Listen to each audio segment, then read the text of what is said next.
Hey, welcome into another Get to Know Your Angels player profile presented by Halos in the Infield. On these player profiles, we like to talk about Angels players that were fan favorites or had good careers while they were here, but were forgotten because the Angels did such a poor job on the 60th year anniversary of your Halos this year in honoring these players and those who've come through the system. So we'll pick up the slack for them, and today's star is Mike Napoli.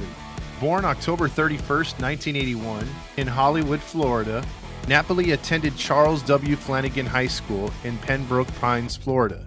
He signed a letter of intent to play college baseball for Louisiana State, but instead signed with the Anaheim Angels after being selected in the 17th round, 500th overall in the 2000 Major League Baseball draft. He sat out most of his 2000 year with the Butte Copper Kings due to injury. He came back in 2001 only to suffer some lower back strain where he did not play much for either Rancho Cucamonga or Single A Cedar Rapids. But when he did come back to Cedar Rapids in 2002, he started to play and hit only .231, raising his average up a bit as the season went on to .251 with 10 home runs and 50 RBIs batted in. He was primarily a designated hitter due to multiple injuries. But in 2004, he came back with a vengeance. He hit .282 with 29 home runs and 118 RBIs, ranking 7th in RBIs and 9th in walks in the minor leagues total. With 166 strikeouts, however, that led the California League in just 482 at-bats. In 2005, he was promoted to Double-A Arkansas, batting .237 with 140 strikeouts, third in the Texas League in 439 at-bats, and he had also 14 errors as a catcher in 109 games. In 2004 and 2005, Mike Napoli did not take any time off.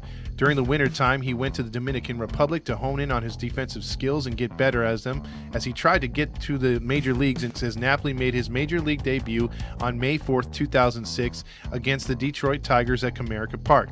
And he hit a home run in his first major league at-bat off of Justin Verlander. Eventually, Napoli worked his way into becoming a starter for the Angels in 2006. So in that same season, he had 325 plate appearances in just 99 games played. He had 13 doubles and 61 hits, a batting average of just .228, 51 walks, 16 home runs and 42 RBIs as he split time between catcher and DH. In 2007, this time he would be splitting time with Jose Molina. He played just 75 games due to nagging injuries with his hamstring. He had 263 plate appearances, 40 runs scored, 54 hits, 11 doubles, 10 home runs, and just 34 RBIs, and a .247 batting average. He was showing a lot of promise, but he could not stay healthy, and then he was also splitting time when he was healthy. In 2008, the love affair that Mike Scioscia would have with other catchers other than Mike Napoli would manifest itself once again, this time with Jeff Mathis having to split time with Mike Napoli. Mike Napoli was clearly the better catcher, but the love affair of the defense of Jeff Mathis took a lot of playing time away from Mike Napoli. He played just 78 games. He was named the opening day starter, but did not get as many games as he should have. He had 9 doubles that year, 20 home runs and 49 RBIs, .273 batting average, but despite this, he still was splitting time with other players, namely Jeff Mathis and Jose Molina. In 2009, the Angels would make a deep playoff run, and Mike Napoli was one of the big reasons why. He played 114 games, which is a career high for him up until that point. He had a career high 432 plate appearances and 382 official at-bats, 104 hits career high, 22 doubles, 20 home runs, and 56 RBIs, also with a .272 batting average. He had clutch home runs in the 2009 postseason, but once again was splitting time with Jeff Mathis, which took a lot of gameplay away from him.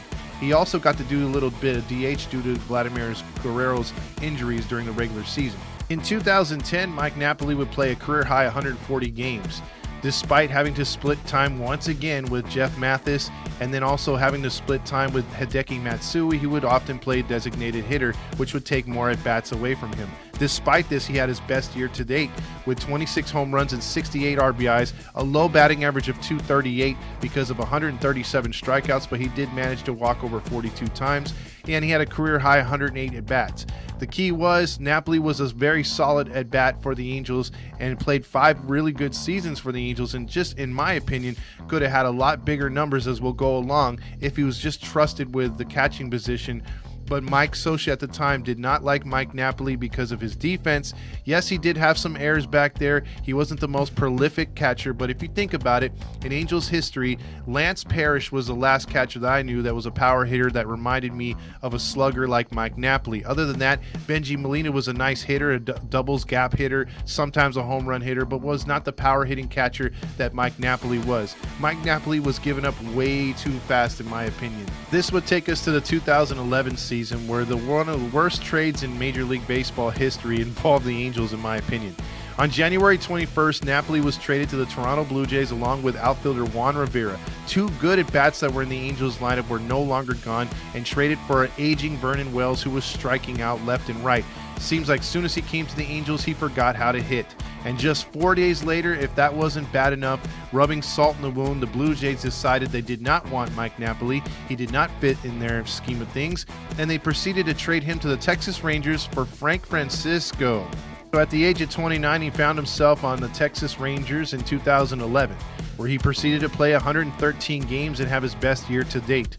He batted actually .320 in a very good lineup, which went all the way to the World Series against the St. Louis Cardinals. He hit 30 home runs and 75 RBIs with 118 hits, and really did the damage in the postseason for the Texas Rangers. But unfortunately for the Rangers, they would not win the World Series. They would lose to the St. Louis Cardinals. The next year in 2012, he would come back and play 108 games, and he would have 24 home runs and 56 RBIs. He would have a little bit of injury problems and with a .227 batting average, but he was still solid behind the plate and gave big power numbers for a team that would, again, as an all-star, he would get back to the World Series and try to help the Rangers win a title, but they would fall short once again. And this would start a trend, unfortunately, for the Angels. As he played those 2 years for the Texas Rangers, he continued to kill the Angels in division, and he would go to other teams and do the same. He was always a thorn in our side. We loved him, but it was also a hate relationship with him. We wanted him back on the Angels, but he always seemed to get those big clutch hits against the Angels when he was with the Texas Rangers, and it didn't stop once he got to Boston in 2013. And when he signed as a free agent, he played a career-high 139 games, and he was given the catching duties and some DH roles with the Boston Red Sox, and he helped them go all the way to the World Series where they won a title. He hit 23 home runs and 92 RBIs and was instrumental in the postseason with big clutch hits off the Yankees. He batted .259 during the regular season. That was by far one of his best years of his career with the Boston Red Sox. He would return to the Red Sox in 2014 and have 17 home runs and 55 RBIs with a .248 average in only 119 games, with some lingering issues with injuries and hamstrings as that plagued his career for most of it. In 2015, he split time with the Boston Red Sox and was traded back to the Texas Rangers, where he had a pretty decent season.